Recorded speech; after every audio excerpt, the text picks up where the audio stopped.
পবিত্র কোরআন ধরার আগে অজু করাটা কি বাধ্যতামূলক? বিশেষজ্ঞগণের ভেতরে মতভেদ আছে এটা ফরজ কিনা। পবিত্র কোরআনের একটা আয়াত সূরা ওয়াকিয়া আয়াত ৭৭ থেকে ৮০, আল্লাহ সুবহানাহু ওয়া তাআলা কোরআন অবতীর্ণ করেছেন সুরক্ষিত কিতাবে। কেউ স্পর্শ করবে না করবে শুধু তারা যারা পবিত্র।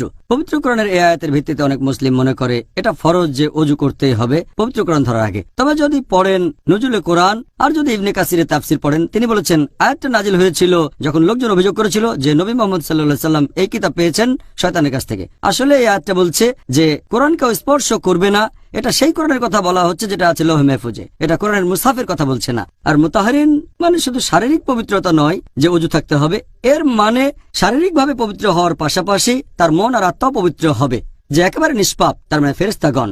এখন শয়তান কোরআনের কাছে আসতে পারবে না, ধরতে পারবে না, শুধুমাত্র ফেরেশতাগণ ধরতে পারবে। সেজন্য বেশিরভাগ বিশেষজ্ঞ বলেন যে এগুলোর ভিত্তিতে যে সব বিশেষজ্ঞ নুজুলে কোরআন জানেন তারা বলেন যে এই আয়াতের ভিত্তিতে বলা যাবে যে অজু করা ফরজ। তবে বেশিরভাগ বিশেষজ্ঞ একমত এটা হচ্ছে মুস্তাহাব, উৎসাহ দেওয়া হয়েছে, এটা করলে ভালো। যদি কেউ পবিত্র কোরআন ধরার আগে অজু করে নেয় সেটা ভালো।